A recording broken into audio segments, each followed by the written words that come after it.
네, 안녕하세요. 투자자 여러분. 오늘 정말 뜨거운 관심을 받고 있는 로봇 산업, 그중에서도 특히 휴머노이드와 피지컬 AI 분야에 대해 좀 깊이 파고드는 시간을 갖겠습니다. 저희가 받은 삼성증권, 신한투자증권, 그리고 유진투자증권 리서치 보고서들을 바탕으로 해서요. 로봇 시장의 현재와 미래, 또 우리 한국 시장의 기회랑 위험 요인까지 한번 꼼꼼히 살펴보려고 합니다. 먼저 이 로봇 시장 하면 범위가 좀 넓잖아요. 최근에 특히 주목받는 분야는 정확히 어떤 거고 왜 이렇게 시장의 열기가 뜨거운지 그 부분부터 좀 짚어주시죠. 네, 그 로봇 시장이라고 하면 예전처럼 그냥 공장에서 팔 역할 하던 그런 산업용 로봇에만 국한되는 건 아니고요. 지금 시장이 정말 열광하는 건 사람하고 좀 비슷한 형태, 그리고 기능을 지향하는 휴머노이드 로봇, 그리고 또 하나는 로봇이 스스로 주변 환경을 이렇게 인식하고 판단해서 물리적인 작업을 수행하게 하는 피지컬 AI 기술, 이 두 가지입니다. 아, 휴머노이드랑 피지컬 AI요? 네, 이 기술들이 왜 중요하냐면 기존의 공장 자동화를 넘어서 뭐 물류, 서비스, 의료, 심지어는 가정 내 도움까지 로봇의 활용 범위를 그야말로 폭발적으로 확장시킬 수 있는 그런 잠재력을 가졌기 때문이거든요.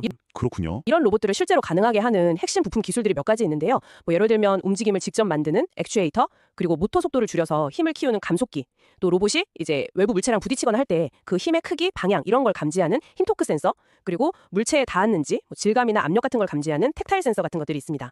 이런 부품들 성능이 결국 로봇의 완성도를 좌우하는 거죠. 와, 핵심 기술들이 정말 다양하네요. 그럼 글로벌 시장, 특히 휴머노이드 분야는 그 성장 잠재력이 뭐 거의 천문학적이라고 하던데요. 보고서들에서 언급하는 좀 구체적인 규모라든지 현재 기술 개발이나 상용화는 어느 단계까지 와 있다고 봐야 할까요?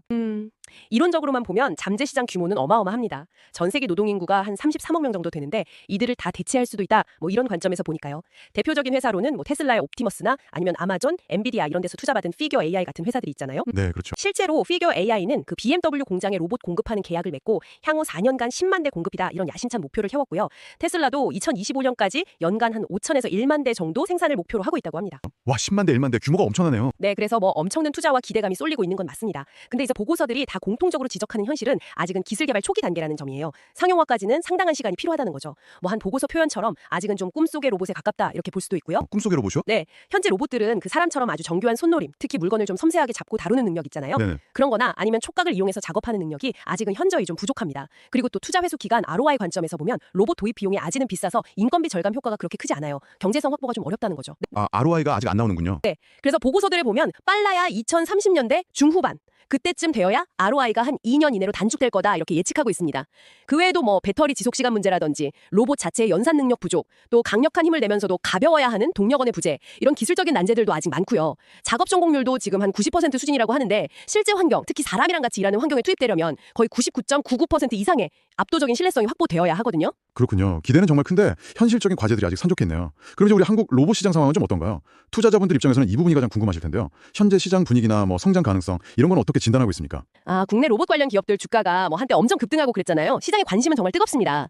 특히 삼성전자가 레인보우 로보틱스 지분 인수하기로 한 결정이 아주 큰 기폭제가 됐죠. 네. 맞아요. 그게 정말 컸죠. 네, 정확한 시장 규모를 지금 딱 추산하기는 좀 이르긴 한데요. 그래도 정부 차원에서 K 로보틱스 이니셔티브 같은 정책 지원을 계속 강화하고 있고 또 삼성, LG, 두산, HD, 현대 같은 국내 대기업들도 이제 로봇 사업에 본격적으로 뛰어들고 있거든요.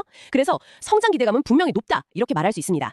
정부 주도로 K 휴머노이드 연구개발 연합이 출범한 것도 이런 기대감을 좀 보여주는 거고요. 네, 기대감은 확실히 높은 것 같습니다. 그럼 한국 로봇 시장만이 가진 강점, 그러니까 핵심 경쟁력은 뭐라고 봐야 할까요? 그리고 앞으로 더 성장하기 위한 결정적인 동력, 모멘텀은 뭐가 될 수 있을까요? 한국은 뭐 전통적으로 제조업 기반이 탄탄하고 또 IT 인프라가 굉장히 잘 돼 있잖아요. 그리고 고급 로봇 공학 인력풀도 상대적으로 좀 두터운 편이고요. 특히 삼성전자 같은 대기업에서 경험을 쌓은 인력들이 나와서 로봇 스타트업 생태계로 이렇게 유입이 되면서 기술 혁신에 좀 활력을 불어넣고 있다. 이 점을 보고서들이 꽤 긍정적으로 평가하고 있습니다. 아, 인력풀이 중요하군요. 그렇죠. 그리고 또 하나 주목할 점은 요즘 미중 기술 패권 경쟁이 심하잖아요. 이 구도 속에서 한국이 로봇 핵심 부품의 어떤 안정적인 공급망 대안으로 떠오를 가능성이 있다는 겁니다. 이게 특히 액추에이터나 감속기, 센서 같이 우리가 좀 강점을 가질 수 있는 부품 분야에서는 아주 중요한 기회가 될 수 있겠죠. 기회 요인도 있지만 당연히 위험 요인도 있을 텐데요. 우리가 좀 극복해야 할 가장 큰 리스크는 뭐라고 보십니까? 그리고 테슬라나 중국 기업 같은 글로벌 선도 기업들하고 기술 격차는 어느 정도로 평가되고 있나요? 역시 가장 큰 리스크는 미국이나 중국의 그 선도 기업들과의 기술 격차겠죠. 특히 휴머노이드 로봇을 좀 범용적으로 만드는 데 필요한 통합적인 시스템 기술이나 아니면 스스로 학습하고 판단하는 그 로봇 AI 분야, 이쪽에서는 아직 우리가 좀 따라잡아야 할 부분이 많습니다. 유진투자증권 보고서에 보면 기술 수준 비교 도표가 있는데요. 거기 보면 액추에이터 설계나 제조 기술 일부는 우리가 경쟁력이 좀 있지만 두 발로 안정적으로 걷는 보행 기술이라든지 복잡한 환경에서 작업 계획을 세우는 능력, 이런 부분에서는 아직 좀 열세 있는 것으로 분석이 돼요. 아, 보행이나 작업 계획 능력이 아직 부족하군요. 네, 그리고 또 하나는 시작의 기대는 엄청 높은데 실제 상용화를 통해서 수익이 발생하는 시점하고 좀 차이가 날 수 있다는 점. 그러니까 일종의 기대 인플레이션에 따른 변동성 위험, 이것도 투자할 때 꼭 고려해야 할 주요 리스크라고 할 수 있습니다. 네, 마지막으로 그럼 투자 관점에서 좀 주목해 볼 만한 국내 기업들, 그리고 그 기업들의 경쟁력은 뭔지, 또 또 투자할 때 유의할 점은 무엇인지 한번 정리해 주시죠. 보고서들에서 좀 공통적으로 언급하거나 주목하는 기업들이 몇 군데 있습니다.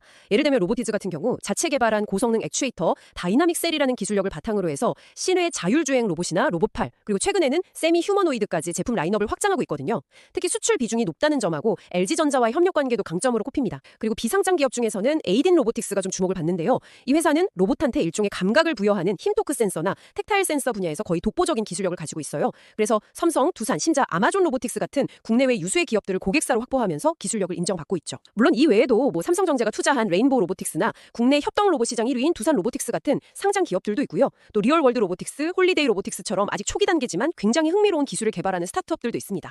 다만 이제 투자자 입장에서는 이런 기업들의 기술적인 강점 외에도 이게 아직 상용화 초기 단계인 산업이잖아요. 그러니까 재무 건전성이라든지 구체적인 양산이나 사업화 전략, 그리고 아까 말씀드린 그런 기술 격차나 시장 개화 지원 같은 잠재적인 위험 요인들을 반드시 좀 종합적으로 검토하고 신중하게 접근하실 필요가 있습니다. 각 보고서들도 개별 기업에 대한 긍정적인 전망과 함께 이런 위험 요인들을 꼭 명시하고 있고요. 정리를 해보자면 로봇 시장은 장기적으로 봤을 때 엄청난 성장이 비대되는 분야는 맞지만 아직은 핵심 기술 개발과 성능 고도화가 계속 진행 중인 단계다. 그래서 본격적인 상용화나 수익 창출까지는 시간이 좀 필요하다는 것이 보고서들의 공통된 시각입니다. 그리고 한국 기업들은 정부 지원이나 자체 기술력 확보 노력, 또 미중 갈등이라는 지정학적 기회를 발판 삼아서 글로벌 선도 기업들을 좀 빠르게 추격해야 하는 그런 상황이고요. 특히 액추에이터, 감속기, 센서 같은 핵심 부품 기술하고 로봇 AI 역량 확보가 앞으로 경쟁력의 관건이 될 것이다. 이렇게 볼 수 있겠습니다. 네, 오늘 저희가 분석한 토대가 된 보고서들이 발간된 지도 시간이 조금 흘렀습니다. 그 사이에 기술 발전 속도나 시장 환경도 또 변화했을 텐데요. 투자자 여러분께서는 이 보고서들의 전망이 여전히 유효하다고 보시는지, 아니면 어쩌면 예상보다 기술 발전이 더 빠르거나 혹은 반대로 좀 더디다고 생각하시는지 궁금합니다. 더 자세한 분석 내용이나 최신 로봇 산업 동향이 궁금하시다면 저희 유튜브 채널과 블로그를 구독해 주시기 바랍니다. 오늘 심층 분석은 여기서 마치겠습니다. 들어주셔서 감사합니다.